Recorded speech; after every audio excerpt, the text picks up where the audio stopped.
I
didn't tell him, Josh.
Well, good morning. How are you today? I'm good. Oh, I'm good. Good. Glad to have you here at church. I'm glad you could make it today. I'm glad you're here. Okay. You don't have to preach that way. Well, welcome everybody else. We're glad to have you here with us today at church here at Collinsville Christian Church. We are, booking through the summer, it feels like, right? Yes. I think, what are there, 6 Mondays till school starts, Emma? Is that about right? You're excited about that? Y'all, Emma is not excited about that right there, right now. She's giving me the evil eye, like, don't talk that way, We've Mom. got about 155 days till Christmas. Oh, you didn't have to go there. I know some of you are crafty type people, and I'm telling you, it still bothers me that on July 4th, Hobby Lobby starts putting Christmas out. I'm just not settled with that in my spirit yet. It's just too long. Makes you happy. Ooh, yeah. Diane have her tree up yet? No tree up in our house. There is one in the spare bedroom. Anyway. It never comes. Anyway, we are glad to have you with us today here at worship at Collinsville Church to join in with our part of kingdom work for God's great kingdom and for the things that God wants to do both in our lives and through our church and in the lives of this community. I was just talking with everybody in the back. Today, we come back to Jesus as he's in Jerusalem. He's at a festival called the Feast of the Tabernacle. This happens at harvest season, which was really big. So like if you know anything about farming or have farming in your background, harvest season is a time to celebrate because you bring all the crops in, you sell the crops, you've made money for the year, and you celebrate. And for the Jewish people in particular, they would look to God to celebrate for providing for them, right? So it's at this amazing festival, this yearly annual festival, where Jesus makes this startling statement about being the light of the world. We're going to talk about that today a little bit and talk about what that means in our lives. Got a big week. What are we doing? What are you doing this week? Well, we're leaving tomorrow morning at 7 a.m. with, I'm one of 16 people journeying to Lincoln, Nebraska. There are 3 vehicles. Rona Davis is going to drive mine. That's pulling the trailer. We're bringing the rear up, and Mark's going to lead us there, and Nicole's in the middle. So please be in prayer, because I'm doing this without him for the first 3 days. Yes. And I've never done that before, but it'll be good. And I'm excited. Just pray that our kids' hearts are touched as well as the adults that are going. I always learn something every time I go to CIY. And the speakers not only speak to the kids, but they speak to us. So just be in prayer and help the kids to break their walls down and to actually accept Jesus Christ as their Lord and Savior. I'm probably taking about 5 of them that really don't have that relationship, I don't think. Yeah. And so just be in prayer for this trip, that God covers it. Pray for our safety there, pray for our safety home, and pray for all of us just to let our walls down so that God can work in our lives. Yeah, just pray for big things to happen. You know, we've told you 100 times over and over and over. And those of you who've been with us the last 14 years in our ministry, CIY, this week of camp for high school and then the upcoming week for junior high are big moments in our youth group life. set the stage for everything we'll do this next school year. So just pray that God does really big things in our students' lives. And again, for safety on the road. You'll remember a couple of years ago, we were coming back, had some of the pesky deers jump out in front of us. They were reindeer, remember, Larry? Because they flew over the top of the van. Yep. And they got up and ran away, didn't they, honey? That's what I was told, but Chris Dawson actually. Okay, anyway, we're glad you're here today. So let's stand up and say good morning to somebody, hug some necks, shake some hands, grab your communion, put your offering in the tray, and we'll get started in a minute.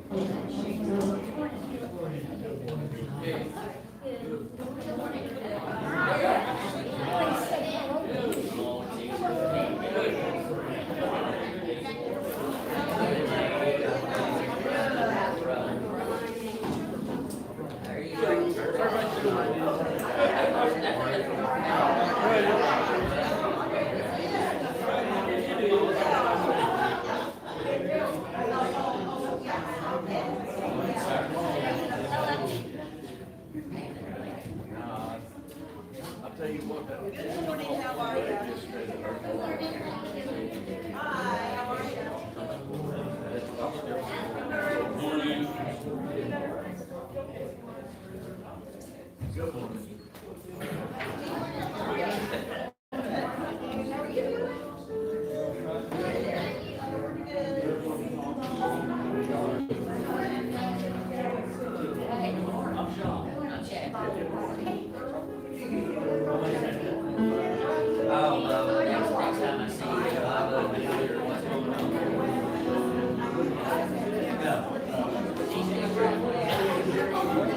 I wonder how much that matters to set back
If you're a member of our church, you've been here for a while, you know we're reading our second year through this devotional book called Loving God. And if you're doing that reading with us, you know we're in the story of Joshua leading the Israelites into the promised land. And we've just come through the story of Ai. You'll remember the story of Achan and that whole thing. And one of the readings that kind of jumped out at me this week is in Joshua 9. There's this really, I kind of say weird story, but there's this story in Joshua 9 about some people in the promised land who have heard about the Israelites coming in. Word's getting out, right? They're conquering all these cities, and so, you know, word's spreading, people talk, right? And so the word's out, they're coming. And so these people have heard about it. As the people of Gibeon, they heard how Joshua had defeated Jericho and Ai, and so Joshua tells us they decided to trick the Israelites. So what did they do? They gathered old sacks and old leather wine bags that were cracked and mended, and they put them on the backs of their donkeys, and they put old sandals on their feet and put on some old clothes, and they took some old, dry, moldy bread. And so they went then and traveled to where the Israelites were. And when they got there, they said, man, we've come from a long ways away, we want to make a peace agreement with you. And the Israelites said to these people, maybe you live near us. How do we make a peace agreement with you? You catch that? They're a little suspicious, right? We don't know about this. And so what they said, well, we're your servants. And so Joshua says, all right, who are you? Where do you come from? And so they said, well, we came from a long way away. We heard what happened in Egypt. We've heard about how you're conquering everybody here. Make a peace agreement with us. And then here's what they said. Look at our bread. On the day we left home to come to you, it was all warm and fresh. But now it's all dry and moldy. Look at our leather wine bags. They were new and filled with wine, but now they're all cracked and old. Our clothes and sandals all worn out from the long journey. And then verse 14 of Joshua 9. Verse 14 says, the men of Israel tasted the bread, but they did not ask the Lord what to do. Oops. You ever been there? I mean, come on, if we're honest, right? How many times do we go through life and we're just like, I'll make this decision, I need to do that, I got that to do, this relationship, such and such, such and such, and I don't care. You know, I need to say this, but I don't say that. That's how we do life, right? But when you follow Jesus, the New Testament says that God will give us all wisdom for doing life. And we're going to talk about this today. Here in this moment, if you're in a place where your life is the kind of life, kind of like Joshua and the people there, where you're just like, I never asked God ever what to do.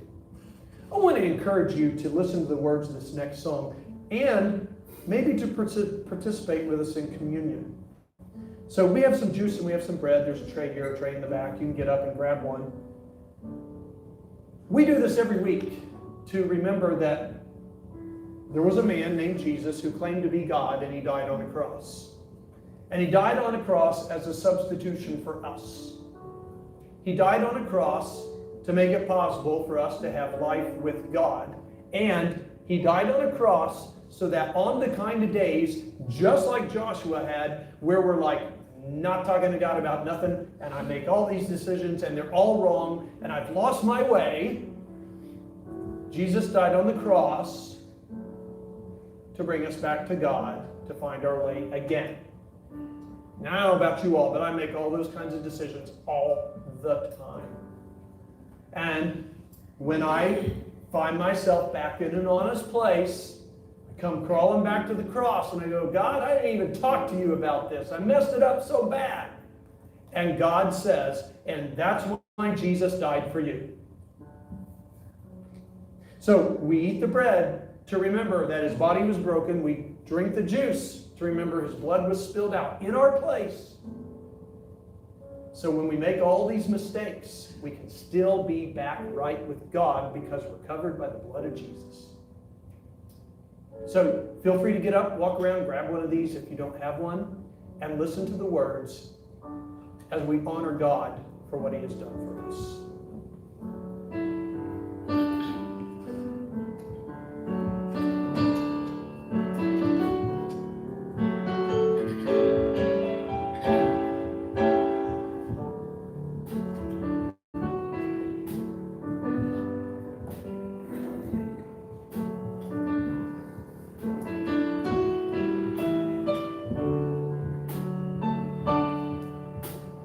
Amazing grace.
kiddos go off to kids' church here right quick for a few minutes.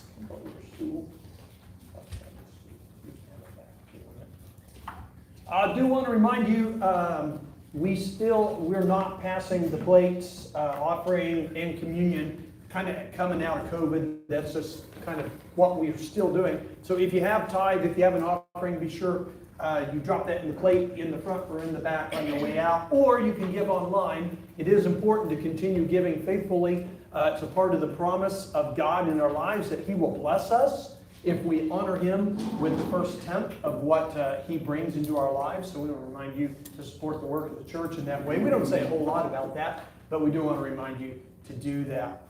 So let's talk about this. Are you ready? When I was a kid, now that's a good way to start a sermon, right? Come on, y'all. When I was a kid growing up, I'm going to tell you, y'all don't make fun of me, because I'm sure there's somebody here who was just like I was. When I was a kid growing up, I would get ready for bed. I'd brush little Robert's teeth, and I would get ready for bed, get my jammies on. And when it was time to turn out the light, this is a true story. I would stand at the door to my bedroom, and I would put my hand on the light switch, and I would count to 3. 1, 2, 3. I'd flip the light off, and I would run as fast as I could and jump in my bed, because I wanted to avoid the monsters who would appear when the light went out under my bed. This is a true story. Like, I could see them in my head. I would look when the light was on. It's all clear. And then I knew as soon as that light went off, they came up out of the floor, right? So I will run. I would jump in my bed as fast as I could. I would pull my covers up, because if I could get my covers up over me, I was safe from the monsters. Now, I want to tell you that I am not afraid of the dark anymore. But sometimes I still kind of am. The other night, I was getting ready to head to bed. Okay, maybe not afraid. Maybe just, what's the word? Aware, cautious, I don't know. I turned out the lights in the kitchen, in the office, in the living room. I was getting ready to go to bed, and I started to walk across our living room. We had the shades down, and the lights were all out. I couldn't see a thing. Diane was already in the back. And you know how, like, when your eyes are adjusting from light to dark, there's that moment when you're like, oh, you're blind, right? You can't see nothing. So here I am going across our living room. We have a dog and a cat who I was pretty sure were in the back. Not 100% sure. Diane watches our granddaughter, Baby V. It's what I call her, Baby V. Veda is her name. And so now we have baby stuff as well around, and cat toys and baby toys and stuff. So I'm heading across the living room, literally doing this. Right? Like, I don't want to trip over the cat, the dog. I'm half blind. I don't know where I'm going. I probably look like Frankenstein in case I fell, holding my arms out. Now, come on, y'all. You know you've done this, right? In a dark room. What is it about dark that is so, think about dark for a minute, so cold, lonely, frightening, scary, maybe intimidating? Like dark. If you've ever been like on a cave tour, like you at Silver Dollar City, you know they have a cave. You go down there, and in the middle of the cave tour, they'll turn all the lights out. You ever done that? Anybody done that one? And so literally, you can hold your hand on your nose and not see your fingers. It's that black. And I don't know if you've experienced that, but in that moment, it's creepy, right? It's like, wow, absence of light. Even if you're not afraid of the dark, true darkness and dark places are not comfortable places to be for most people, because darkness is lonely. And we were not meant to be alone. We do not thrive in darkness or when we are alone. In John 8 today, where we're going to be, if you want to turn to that in your Bible, we're in this very long series called The Gospel. We've been following Jesus from his birth, his early ministry, fame as it has begun to grow. People have begun to follow him in big crowds, which has led to conflict, which is going to lead to a cross, which is also going to lead to resurrection. And as we have mentioned today, he's at this festival, okay? It's harvest time. All the crops have been brought in. There's lots of food available. Everybody has sold their crops. Money is flowing well. They've made their money for the year. There's this big festival in Jerusalem, and this big moment in the story of Jesus. And 2 weeks ago, here at this festival, we heard him say, what? Anybody remember? I am living water, right? That's what he said. Today, he's going to make another big, bold statement. You find this in John chapter 8, and we're going to really be in verses, really kind of focused in verse 12, but our text is verses 12 through 20. And in verse 12, Jesus says, I am the light of the world. The person who follows me will never live in darkness, but will have the light that gives life. Now that, let's hold on right there for a minute, probably doesn't knock you off your chair this morning. It did to the people who heard him say it, and we'll talk about that here in a minute. Think about light, though, for a minute, as we kind of get into this. Think about like sunlight, okay? The brightest natural light we know is the sun. It's our star. It's the source of life on the earth, natural life. God put it there. It grows the trees, the plants, and all that stuff. Without the sun, life would end immediately. We would all freeze to death. So light is the source of life. What does light do? Light does a couple of things if you think about it. It gives life, right? Without the sun, we wouldn't have plants, no oxygen, no life, right? But the sun in the form of light also makes it possible for you to know something you don't even think about. The sun in the form of light makes it possible for you to know truth. Let me give you an example, right? This sounds all religious and all high and philosophical. No. This is practical. You ready? Here we go. Let's say you're riding your bicycle, right? And there's a tree up ahead. There's a couple of ways to get information about the tree and about whether or not you're going to hit that tree on your bicycle. First, if you run into it, you're going to get information in a big hurry. Should they hit the tree? You're going to learn trees are hard. Trees crumple bicycles. Trees break arms if you run into them, right? You're going to get all this information, and it's not necessarily good information. But I want better information than that. I want to know where the tree is at. How big is the tree? Is it actually in my way? Is there a sidewalk that goes around the tree? And I really need to know all of that before I get to the tree on my bicycle. How do I get all that information? By seeing the tree. It's that simple, right? By seeing the tree, which is possible because of why? The natural sunlight that reflects off the tree into my eye, into my brain. It makes it possible for me to know the truth about that reality. It makes me able to see the tree ahead of time, and then I can figure out all the information I need to know to avoid that tree. Light makes it possible. Listen. Light makes it possible to see the truth about your reality. You got to write that down. Light makes it possible to see the truth about your reality. If you're fooling yourself about the reality of your life, it's because you're not letting light shine on that reality. So light makes it possible to see things and to know things and to have life, because where there is light, there's life, right? Without light, there is no life. Diane, let me show you an illustration. Diane and I were asleep in bed one day this past year, and we were sleeping really good. Now, Diane keeps lights on in our house, light in the kitchen. We have a lighthouse in our living room that stays lit up, and, lights in the bathroom so you don't fall into something you shouldn't fall into in the middle of the night. So we have all these lights, right? And we also sleep with a fan on in our room. Actually, we sleep with 2 fans in our room. One night, I was disturbed out of my sleep, and so was Diane, by something that was wrong. And you know that feeling, right? When you can just sense something's off, right? You know, Larry, like when the ice cream tastes moldy, you kind of... When the power goes off. You can sense it, can't you, when the power goes off? Even if you're asleep, that's what this moment was. We both kind of woke up. Fans not running, pitch black in this house. Like, y'all, you don't even know how black your house can be until the power goes off, right? I mean, that is black darkness. Maybe not the cave in Branson, but it's still dark, right?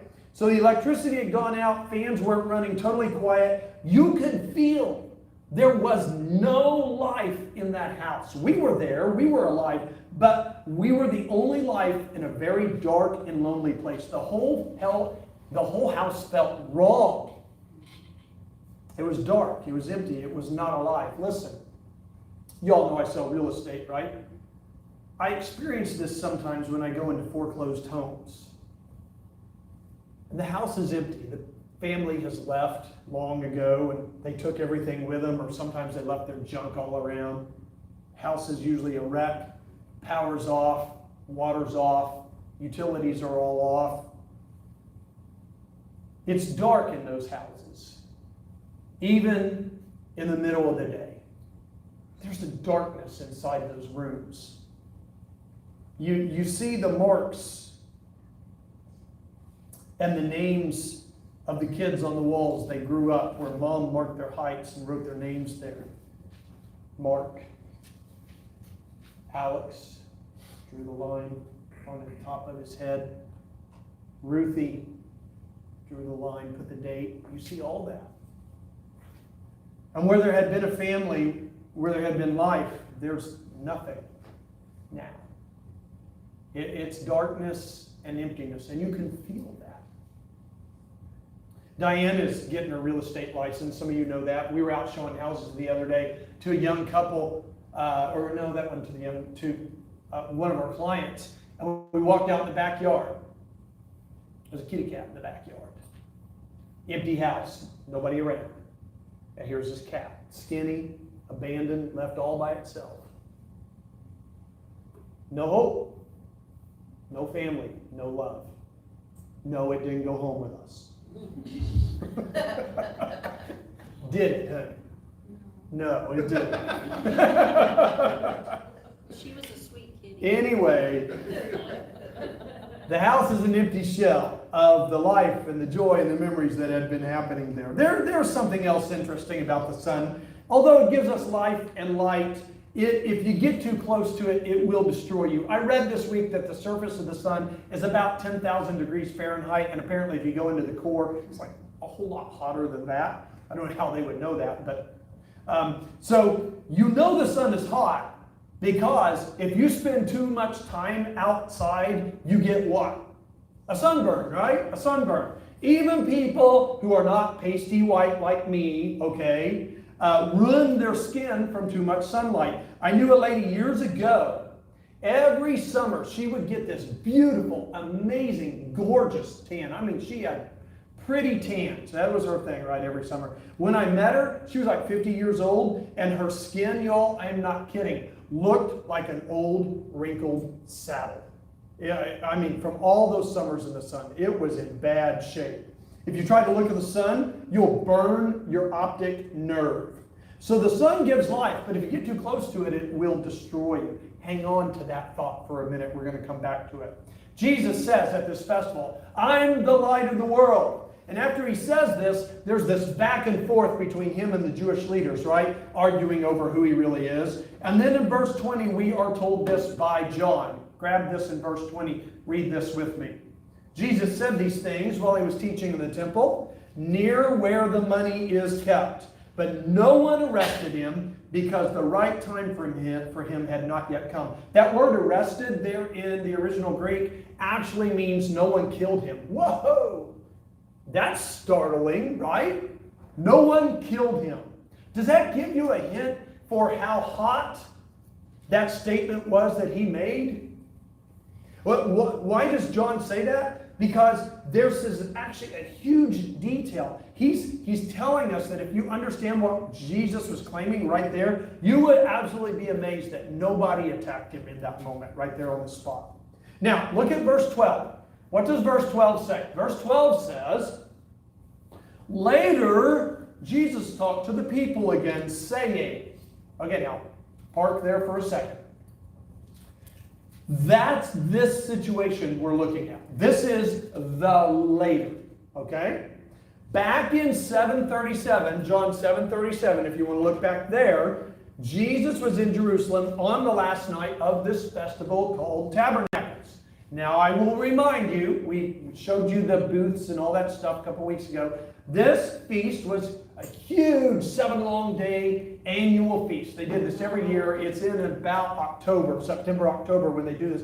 They still do it today. happened at harvest time, celebrated the harvest that just came in, and specifically remembered how God had provided for the Jewish people in the wilderness when they left slavery from Egypt. So this festival was to commemorate great things that God had done for the people in the desert years, and that he had done for them that year, providing the big harvest, right? Which meant income for your family, great time to celebrate. One of the things they would do would be to live in little houses they made out of twigs and palm branches and leaves and all that stuff, which sounds terrible, right?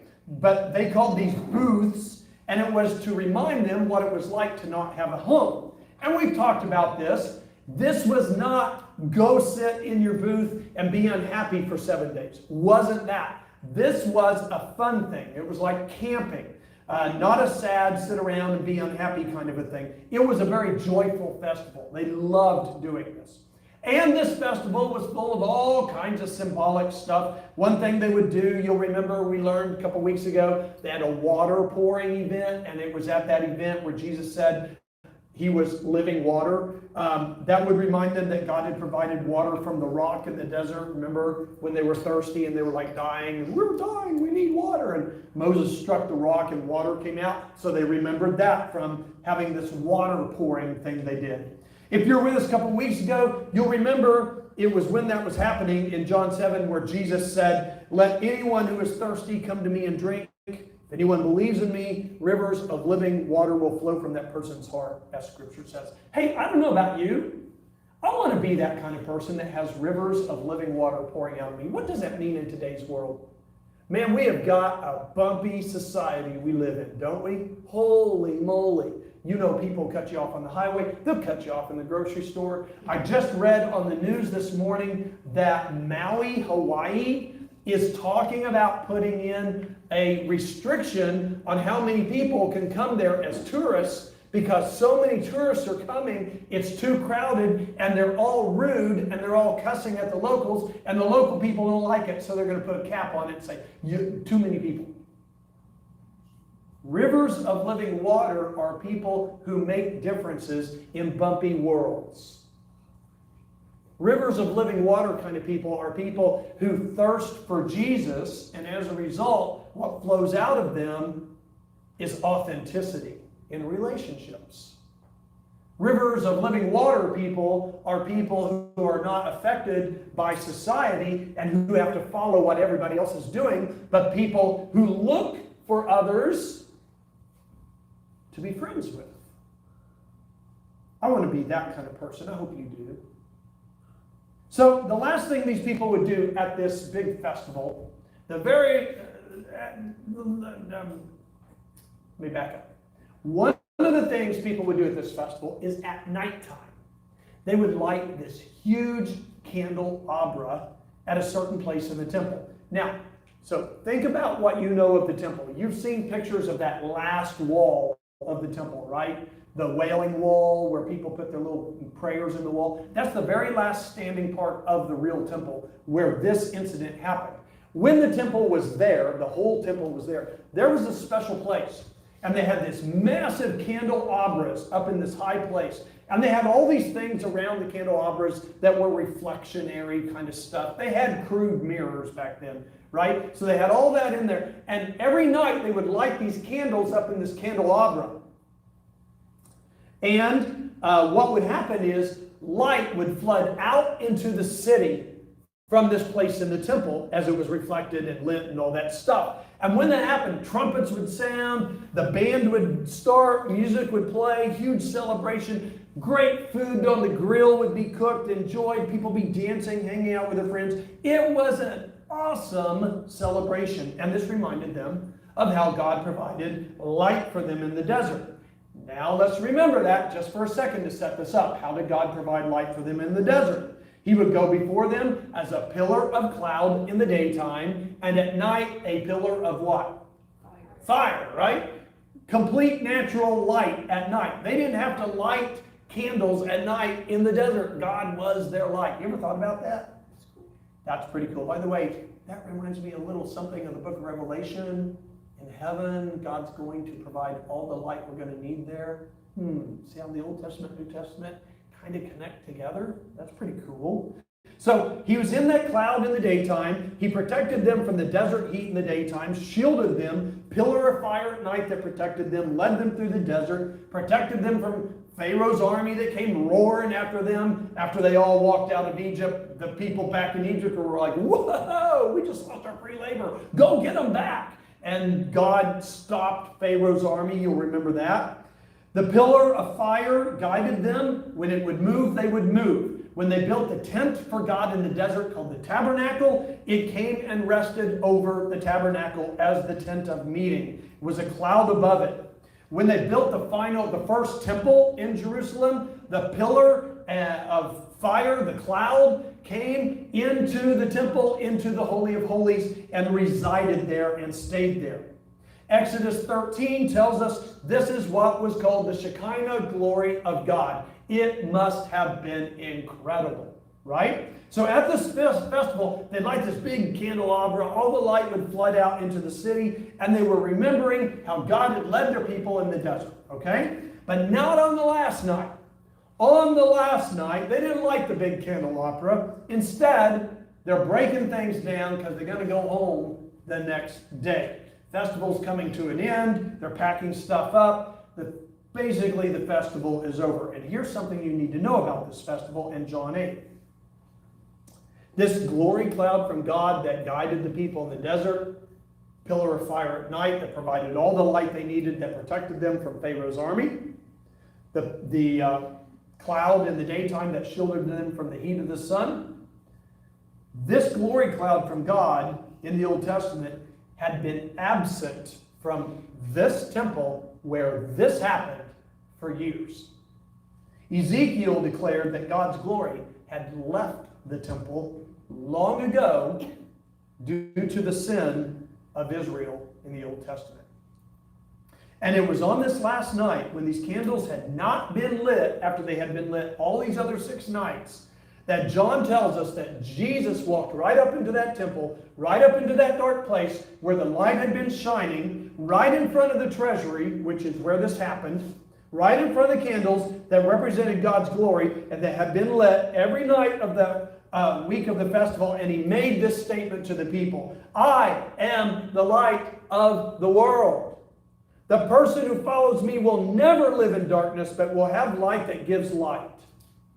And that is the statement that John says could have got Jesus killed, but didn't.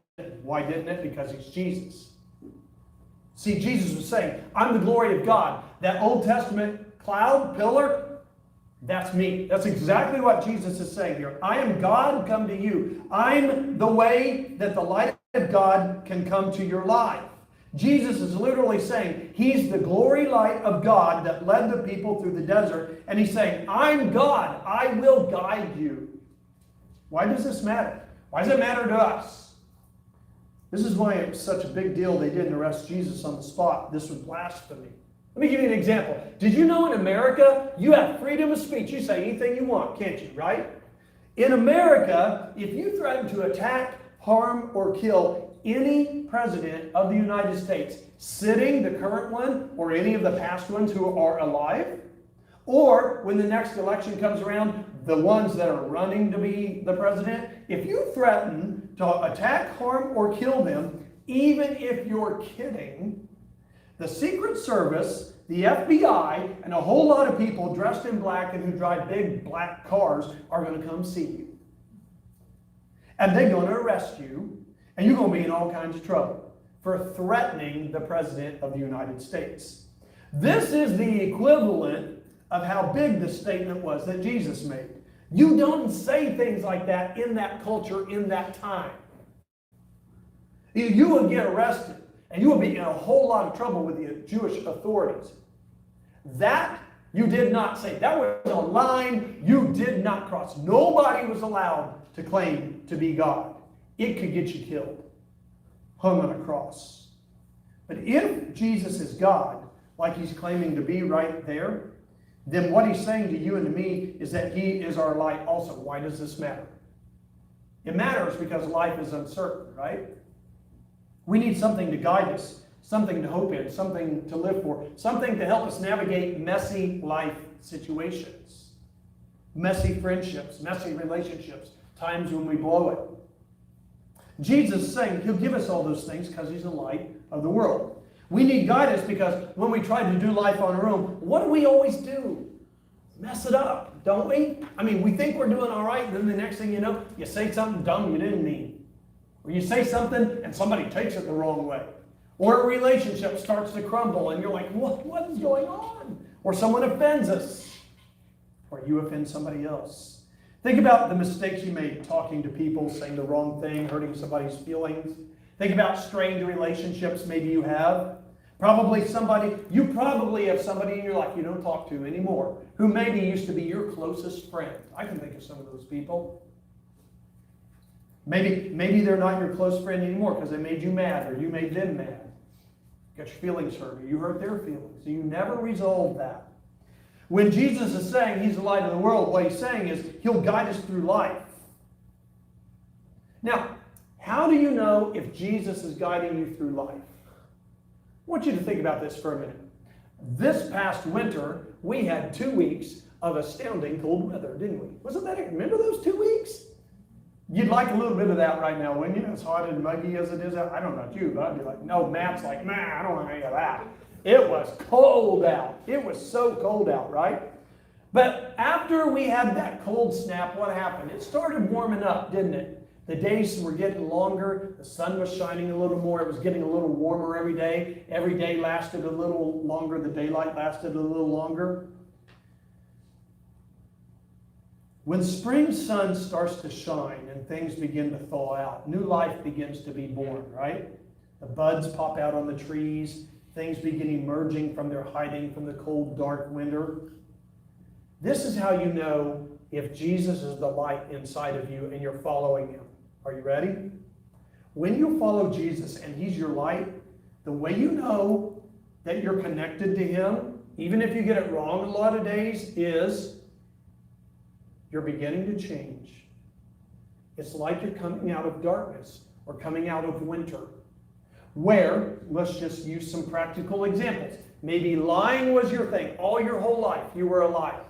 That was your thing. When you connect to Jesus and He's your light, you begin to say, yeah, I'm not going to do that anymore. And you begin to lie less and to become a truth teller. Let's find another one. Maybe for you, when you're connected to Jesus, you're the kind of a person that has a mouth, right? I mean, we've all been there, right? Everybody struggles with cussing sooner or later, right? And so maybe you're the kind of person that can cuss the wallpaper off the wall, right? So you're connected to Jesus. Maybe that's a family you grew up in and I don't think anything of it. But you connect to Jesus and you go, you know, I need to not talk that way anymore. And suddenly you start finding yourself, correcting yourself, and not using offensive words. Maybe before you knew Jesus, you're the kind of person that was very judgmental. Maybe based on somebody's skin color or just the car they drove. You ever done that? Right? Yeah. Or the shoes they wear, or the clothes they wear. You're just the kind of person in your head, you're like, oh, I don't think I want to hang out with them. They're so far below me, right? But then you connect to Jesus, and suddenly you go, you know what? Jesus doesn't view me like that. How can I view other people like that? You begin to feel that winter melt in your heart. That's how you know He's the light that you're following. You begin to change. The life of God comes into you, and your sharp temper, your filthy mouth, your lustful thoughts, your addictions begin to change, begin to melt. Listen, Jesus is saying He's the only way for you to know God, and He is the only way that you can melt the hard heart you've got. He's the only way you can find truth, and He is the only way you can navigate life properly. He'll guide you, just like the pillar of fire guided the Israelites. You can know how to live your life. You can know how to fix broken relationships. You can know how to be a person that has rivers of living water flowing out of you, who has light flowing out of you, but only if you connect to Jesus, because that's what He does. That's who He is. You can know truth in a world where so many voices say, well, you can find happiness this way. You can find happiness or meaning in your life that way. All you got to do to be beautiful is this. And this is how to get people to like you. And Jesus is saying, when you follow me, I will show you the truth of who you are. You are perfect in the vision of God and through the sacrifice of Jesus, because Jesus is God. Remember earlier I said if you get too close to the sun, it'll kill you? Remember that? Same was true with God in the Old Testament. If you've been reading through our devotional, we've come through Genesis and the Exodus and Leviticus and all the laws, and now we're going through Joshua. He's taking the people into the promised land. And in all those stories, you see that God was in a place where people could not get to him. There was this separation, right? Moses wanted to see God, so what did God do? He hid him in a rock, and what did Moses get to see? A glimpse of his back. That was it. Because he would die if he saw all of God, right? When the glory of God was on the mountain in front of the Israelites, the Bible tells us the entire mountain shook. How awesome would that be? How terrifying would that be? The entire mountain shook. No one could even touch the bottom of the mountain where God was at, or they would die. Only the high priest could go into the Holy of Holies, and only once a year. Jesus came to give us light. He came to give us access to God that was broken and gone ever since Adam and Eve in the garden. And this is why Jesus is the light in the world, because not only can he guide us, not only can he give us living water, not only can he melt the winter of those habits and addictions and problems in our lives and help us find meaning and purpose, but he makes it possible, listen, he makes it possible for us to be in the presence of God. Not to be destroyed. And that matters because without Jesus, you and I can't get to God. He's unreachable. We would be destroyed by his holiness and our sinfulness. But Jesus takes our sinfulness to a cross. He nails it to a cross and says, I'll pay the price. I'll make the way. I'll make God accessible to you, and I will fill your life unlike anything else you can find on this planet. Jesus is the light of the world. He gives you life beyond this life and the hope and the promise of eternal life with God, where things are not messy and things are not broken and death cannot happen. So I heard a story about Carmen this week. You all know I like to listen to stories. Carmen, when she was 17 years old, true story, got trapped in human trafficking. And in this interview she was giving, she told about this tattoo that she was made to get when she was literally a slave in human trafficking. This tattoo is a heart.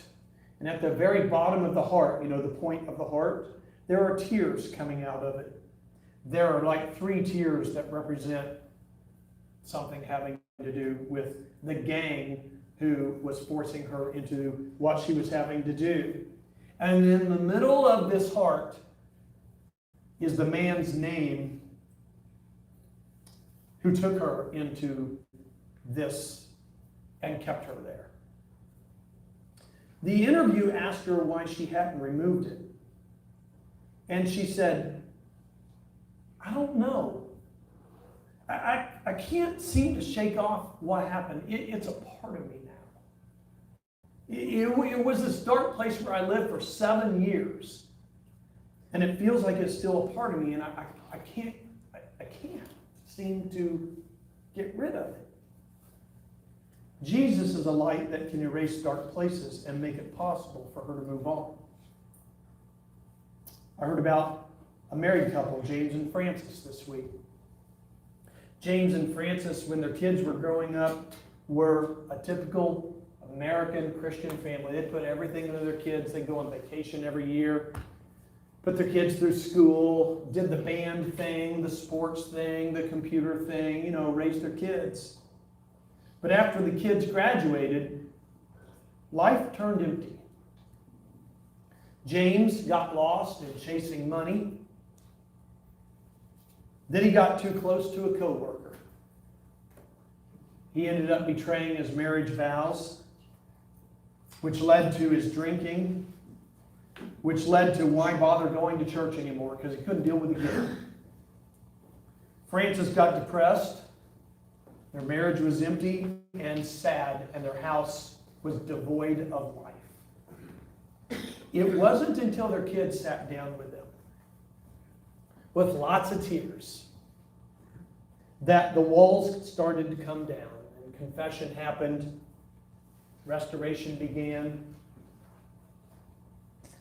counseling was put in place, all because the kids could say to their mom and their dad, "We love you, Mom.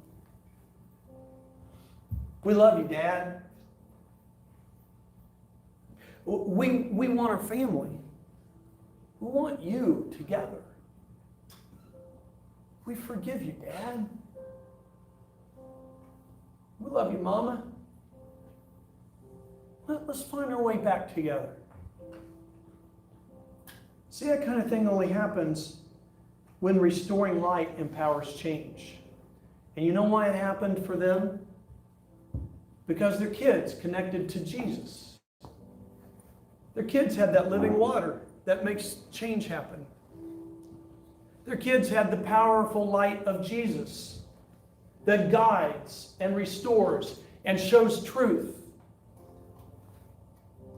And so through those tears, they said to their mom and their dad, "We love you so much. Dad, Mom, let's be whole. Come back. Come back to each other. Come back to us." This is the light of the world in action. It matters. Jesus changes things. This isn't some 2,000 year ago story that is as insignificant to us today. This is real life here and now. And if you connect to Jesus, He will make you a changer of things around you. He'll melt that ice cold heart that you've got, those habits you can't chase out. He'll change those scars you've got. And He'll give you the words of restoration and healing and hope and truth for those who have lost their way. He'll help you bring light into really dark hearts. We're going to have a response right now. And you know, here in our church, response is just a time to go in to your own life and your own heart and your own walk and just explore what's there. Maybe you need to read in John 8 about Jesus in that moment, standing up bravely, guys, and proclaiming the truth that God had come to earth to restore and to heal and to forgive. Maybe you need to have a conversation with God in this time, because maybe you've lost your way off the light. Maybe you need to reconnect and let God melt that winter in your heart. Whatever you need to do in this time, sing these words with us and respond to God accordingly.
That's the invitation of Jesus. Come just as you are, and I will receive you with arms open wide, and I will make you rivers of living water that change those around you, and I will fill you with the light to guide you and to melt you and to form you into somebody who does amazing things for kingdom work. That's the call for God in our lives and here at our church. We hope you'll invite somebody to come and be a part of the things God is doing here as we travel through summer.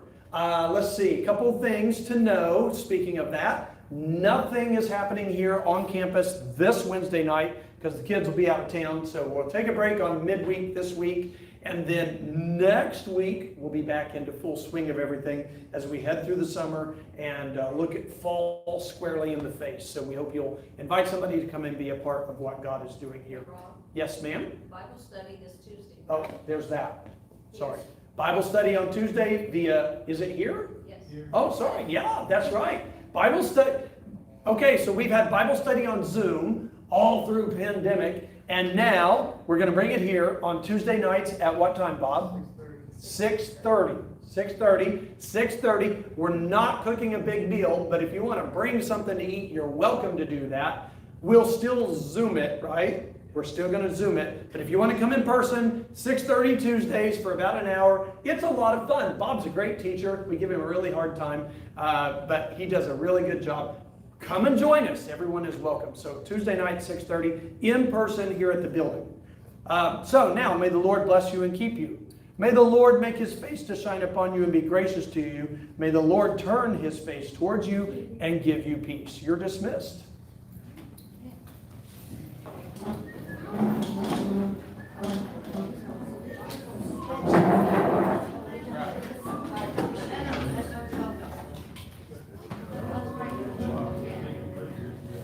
Limping? Why are you limping?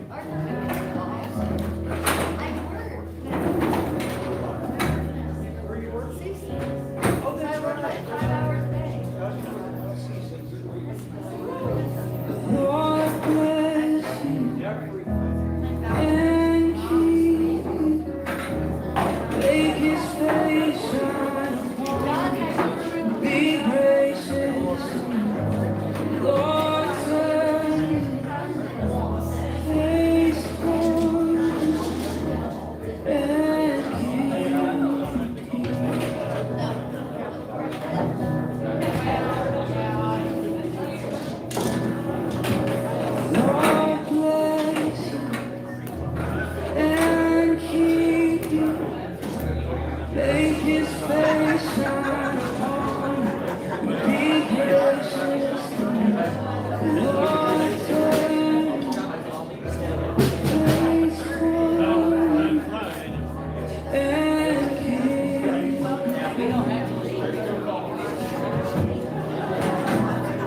Hey, it's good to have you with us today. Be the light of the world. Change somebody's life and heart. See ya.